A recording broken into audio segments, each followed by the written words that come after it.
Kita lanjut lagi ke penalaran matematika di season 3 ini ya, part 4 ini ya. Jadi kemungkinan ini tanggal 18 sekali lagi kalau gua nggak salah. Jadi nanti malam ada live class gitu.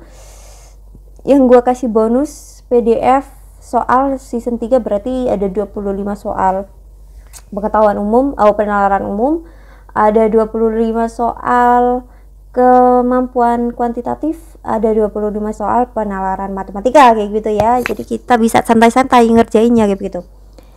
Cuman 10.000 kelas nanti malam jam 7, dan juga ada sharing section mengenai kehidupan perkuliahan. Yang mau nambah-nambah duit ketika S1 melalui program-program pemerintah, menambah-nambah pengalaman, magang dan segala macam, bisa kita sharingin gitu.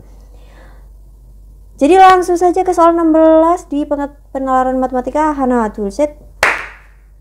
Gitu. Di sini ada omset gitu. Omsetnya di berkali lipat 2 gitu. Untuk psikologi dan penunjang pendidikan aja gitu. Jadi ini jadi berapa? 800. Yang 250 ini berarti jadi 500. Nah, jadi 35 dari 500, kita langsung hitung berapa? 175. Ini kalau nggak salah ya, bantu ngitung. Terus 800 sama 30, 240 kalau nggak salah ya, 240. 25 ya, 525 nya berarti 100. Bener banget gitu ya.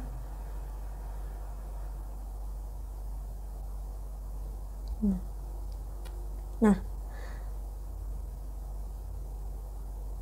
500 dengan 25%, benar banget, berapa? 125. Nah, sekali lagi 150 dengan 20 berarti berapa? Ya, jangan terkecoh ya, ini berarti 30 juta, ini 125 juta. Jadi langsung 200, iya ini berarti yang 100 ditambahkan ini, mohon maaf ini aku nggak fokus. Jadi kayak begitu, 620 ya. Lanjut nomor 17. Nah, kita ubah lagi ke oren-oren gitu, oren-oren. Dalam sebuah ujian, siswa harus mengerjakan 8 dari 12 soal. Jika soal nomor 2 dan 10 harus dikerjakan, berarti ada 2 soal wajib. 2 soal wajib di antara 8 soal yang harus dijawab gitu ya, gitu ya. Terus ada gimana? Jika soal banyak cara siswa dapat memilih soal yang harus dikerjakan, berarti yang bisa dipilih di antara 12 ini, karena 2 udah berarti berapa? 10 soal. Berarti kita pakai cara apa? Kombinasi, bener banget. Kita milihnya bisa berapa ini? Sisa 6 gitu ya. Ini dari 12 soal sisa 10 kayak begitu ya. Berarti bener banget. Berarti gimana caranya? 10 faktorial berarti 6 faktorial, 10 kurangi 6 faktorial gitu ya. Langsung saja kita tepatin di 6 faktorial. Ya, tipsnya kan seperti itu ya. 6 faktorial, 4, 3, 2 gitu. Ya udah ditulis deh 1. Nah, begini, 4, 2, ini 8, ini 3, ini 3. Berarti 21 kali 10 berarti 210. Begitu. Cepat kan, nggak sampai 1 menit ya. Warung makan yang menawarkan beberapa menu makanan gitu ya. Nah, ini diskonnya. Wah, diskonnya di sini, nggak langsung di tabel ya. Kita lihat bakso dan soto. Bakso dan soto itu 20%. Aku tulis di sini. Di sini deh. 20%. Apakah yang memberi keuntungan paling besar gitu? Berarti kita cari apa? Menu apa yang memberi keuntungan paling besar ya, bukan omset. Ingat, omset itu pendapatan, keuntungan. Jadi omset atau pendapatan itu tidak sama dengan laba atau untung gitu ya, nggak sama ya gitu. Jadi yang ditanyakan ini adalah keuntungan gitu. Kalau ditanya yang pendapat, berarti kita masih harus mengalihkan dengan jumlah porsi kayak gitu. Jadi 20%. 20% dari 20.000 berarti berapa? 4.000 ya kan, 4.000 diskonnya, jadi harganya 16.000 ya kan. Kita buat di sini tabelnya. Untung berarti untungnya berapa? 4.000, bener nggak? Dikurangi ini, dikurangi berapa nih? 10 berapa nih? 15 apa? Tulisan gua sendiri ya. Soto 20%. Oke, biar lebih jelas. 20%. Nah, 20% dari 13. Ini berapa? 2.600 ya, benar. Ya enggak? Iya benar, 2.600. Berarti sisa berapa? Ini aku tulis 2.600, berarti sisa 10.400. Ya enggak? 10.400. Nah, dari 2.000 dari 8.000 berarti 2.400. Ya enggak? Ya ya. Nah, 15% dari 10.000 berapa? 10.000 benar, 1.500 berarti sisanya berapa?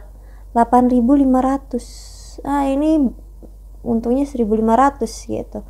Nah, 20% dari 15.000 berarti berapa? 3 benar 3.000. 3.000 berarti sisa 12.000. 12.000 dari 9.000 berarti berapa? 3.000, bener. Nah, ini yang 10% lagi 1.500 ya kan. Ya, ini 15% dari 10.000, ini 10% dari 15.000. 1.500 kurangi 15.000 berarti berapa? 13.500 gitu. Ya, lanjut. Berarti ini untungnya 3.500. Berarti yang memiliki untung tertinggi apa? Bakso. Dan kebetulan yang paling laku adalah bakso. Jadi omset ini juga yang tertinggi, untung juga yang tertinggi, kayak begitu ya. Ini beruntung, ini omset dan untung sama gitu, jadi nggak perlu bingung gitu ya. Ibu Vanessa memiliki lingkar perut, berarti keliling lingkaran 90 cm. Nah, hasil analisa dokter kandungan, lingkar perut seorang ibu akan bertambah 1 cm untuk laki-laki. Ini kembar ya, kembar laki-laki dan perempuan. 0,5 untuk bayi perempuan. Nah, kira-kira ini adalah sebuah rumusan ekspektasi atau forecasting kalau di data saintis ya. Forecasting itu peramalan. Biasanya pakai begini-begini, perumusan yang sudah dibuktikan oleh para ahlinya, kayak begitu ya. Jadi gimana? Yang ditanyakan adalah 30 minggu. Ya tinggal yang laki-laki 1 kali 30 berarti nambah berapa? 30 cm. Yang perempuan berarti 0,5 kali 30 berarti berapa? 15 cm. Berarti total nambahnya 45 cm. Wah, itu besar banget loh guys, 45 cm gitu ya. Lingkarannya jadi berapa? Ya, tambah 90 tadi, tambah 90 berat tadi 135, benar. 135 itu keliling. Yang ditanyakan ini apa? Diameter gitu. Jadi rumus keliling lingkaran itu apa?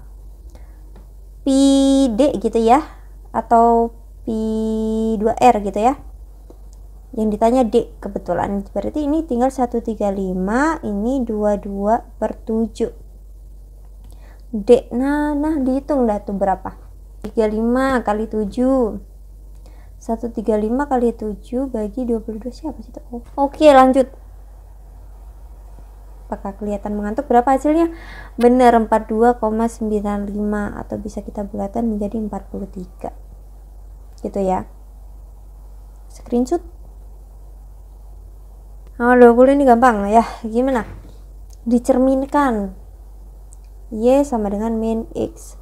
Berarti Y hasil pencerminan itu adalah min X ya. X hasil pencerminan berarti min Y gitu ya. Berarti yang hasil dicerminkan ini gimana? Langsung dimasukkan dong. Min E. Iya benar. Bener banget, udah pada siap ini ya. Berarti bisa kita sebutkan gimana? Menjadi X-nya dipositifkan, ini berarti tetap negatif, dan ini tetap negatif sama dengan 0. Ada nggak ini?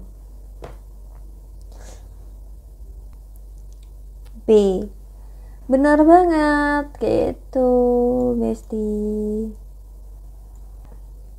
Jadi seperti itu pembahasan kali ini. Semangat ya. Tinggal satu part lagi dalam season 3 ini, berarti tinggal 3 video lagi di UTBK tahun 2025. Gua nggak mau bilang sampai jumpa lagi di tahun 2026, tapi untuk yang kelas 11 menonton video ini, untuk yang kelas 11, kelas 10, berarti sampai jumpa lagi di tahun 2026. Oke, untuk yang udah kelas 12 ya, sekarang udah memang berjuang di UTBK gitu, untuk yang gap year gitu, gua nggak mau jumpa lu lagi. Gue udah bilangin di sini, gua nggak mau jumpa lo lagi. Jangan sampai kita berjumpa lagi dalam pembahasan UTBK. Kalau dalam pembahasan K-pop atau bacot gua atau art studio, data analis, tentang statistika, tentang perkuliahan, ayo kita berjumpa lagi. Tapi dalam series UTBK, gua mohon jangan kita berjumpa lagi, oke? Semoga kalian berhasil bisa meraih PTN dan jurusan favorit kalian, impian kalian, pilihan pertama, skor up 700 up 800. Jadi semangat guys gitu, oke? Gue ngerasain banget lagi kayak nemeninnya, oke? Dah.